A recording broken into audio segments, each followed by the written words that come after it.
Hello everyone, welcome to এলএসিস tutorial. Kolkata বিশ্ববিদ্যালয়ের ইতিহাস অনার্সের যে সকল স্টুডেন্টরা রয়েছে তাদের সকলকে এলএসিস টিউটোরিয়াল চ্যানেলে ওয়েলকাম জানাই। আজকের এই ভিডিওটা তোমাদের ফিফথ সেমিস্টারের স্টুডেন্টদের জন্য। তোমাদের ফিফথ সেমিস্টারের ডিএসসিসি 11 যে অনার্সের পেপারটি রয়েছে, এই পেপারের একটি গুরুত্বপূর্ণ 5 মার্কসের অ্যান্সার এই ভিডিওর মাধ্যমে আমি শেয়ার করে দেবো। অলরেডি আমি তোমাদের এই পেপারের সাজেশান পোস্ট করে দিয়েছি এবং সাজেশান ধরে ধরে কিন্তু অধিকাংশ 20 মার্কসের অ্যান্সারও পোস্ট করে দিয়েছি। তোমরা যারা এখনও কালেক্ট করোনি অ্যান্সারগুলো, অবশ্যই কিন্তু ভিডিওগুলি দেখে কালেক্ট করে নেবে। আজকে আমি তোমাদের 5 মার্কসের একটি গুরুত্বপূর্ণ প্রশ্নের অ্যান্সার শেয়ার করব। প্রশ্নটি হচ্ছে, রুশোর দর্শন সম্পর্কে একটি টিকা লেখো। ভেরি ভেরি ইম্পর্টেন্ট প্রশ্ন তোমাদের কিন্তু সেমিস্টারের জন্য। তাহলে বেশি দেরি করছি না, সরাসরি আমি মূল ভিডিওতে আসছি।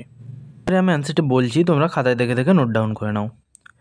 ফরাসি বিপ্লবের পূর্ববর্তী কয়েক বছর ফ্রান্সের জনগণের মধ্যে এক নতুন প্রেরণা সৃষ্টি করেন জ্যাক রুশো।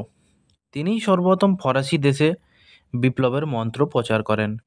তবে যুক্তিবাদ অপেক্ষা ভাবাবেগ ছিল তার রচনার প্রধান বৈশিষ্ট্য। তার মতবাদ গড়ে ওঠার ব্যাপারে ইংল্যান্ডের সামাজিক ব্যবস্থা গভীর প্রভাব বিস্তার করেছিল এবং ইংল্যান্ডে বসবাসকালে সে দেশের রাজনৈতিক চিন্তাধারার সঙ্গেও তিনি সুপরিচিত হয়ে ওঠার চেষ্টা করেন। প্রথম প্যারাটি বলে দিয়েছি, এবার দ্বিতীয় প্যারাটি দেখো কী রয়েছে। রুশো বিশ্বাস করতেন যে মানুষ স্বভাবতই ভালো, সভ্যতা তাকে নষ্ট করছে। মানুষের জীবনের ওপর প্রকৃতির গভীর প্রভাবের কথাও তিনি বিশেষভাবে উপলব্ধি করেন।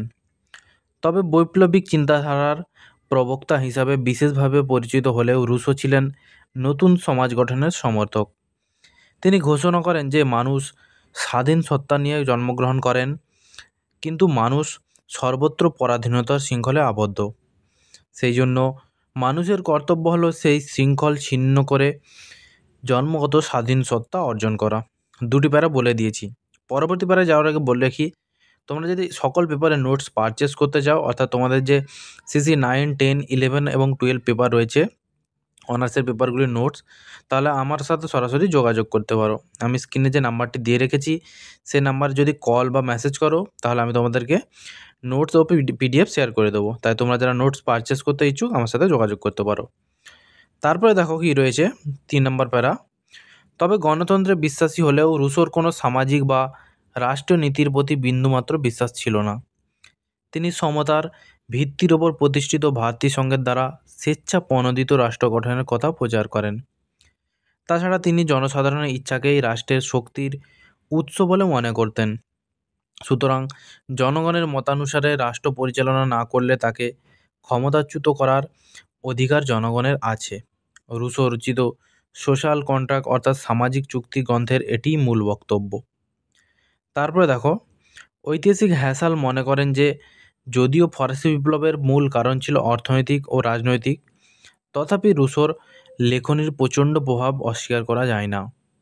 তার রচনার গুরুত্ব সম্পর্কে সুপ্রসিদ্ধ ইংরেজি লেখক মডলে বলেছেন, প্রথমত রুশো জনসাধারণের মনে এই ধারণা বদ্ধমূল করেছিলেন যে প্রচলিত রাষ্ট্রীয় ও সামাজিক ব্যবস্থাদির ত্রুটি বৃহত্তর মানব সভ্যতাকে বিকৃত করেছে। দ্বিতীয়ত, তিনি ফরাসি জনগণকে মৃত্যুর কবল থেকে রক্ষা করার মতো উৎসাহ ও অনুপ্রেরণার সন্ধান দিয়েছেন। একথাও অনস্বীকার্য যে আমেরিকার স্বাধীনতা যুদ্ধের সময় মানবতার অধিকার সম্পর্কিত ঘোষণার মধ্যে রুশোর প্রভাব পরিলক্ষিত হয়। তারপরে দেখো, সংক্ষেপে বলা যায় যে রুশোর রাজনৈতিক আদর্শ ছিল জনগণের এবং জনগণের দ্বারা শাসন পরিচালনা করা। যুক্তি অপেক্ষা ভাবাবেগ প্রবলতর হলেও রুশোর রচনা ফরাসিদের মধ্যে ব্যাপক আলোড়নের সৃষ্টি করে এবং সামাজিক ও রাজনৈতিক পরিবর্তনের জন্য পথ প্রস্তুত করে তোলে। এই ছিল তোমাদের সম্পূর্ণ অ্যান্সার। এবার আমি ইংলিশ ভার্সানে যারা স্টুডেন্ট রয়েছে তাদের জন্য অ্যান্সারটি দেখাচ্ছি, তোমরা কিন্তু খাতায় নোট ডাউন করে নেবে। ইংলিশ ভার্সানেরও নোটস আমার কাছে অ্যাভেলেবেল রয়েছে। তোমরা যারা ইংলিশ ভার্সানের স্টুডেন্ট রয়েছে, তোমরা যদি নোটস পারচেস করতে চাও আমার সাথে যোগাযোগ করতে পারো। এই ছিল তোমার সম্পূর্ণ অ্যান্সার। তোমরা কিন্তু অবশ্যই খাতায় নোট ডাউন করে নেবে এবং বেশি বেশি কমেন্টস করে জানাও পরবর্তী কোন ভিডিও চাও। দেখাচ্ছি তোমাদের সাথে পরবর্তী কোনো ভিডিও।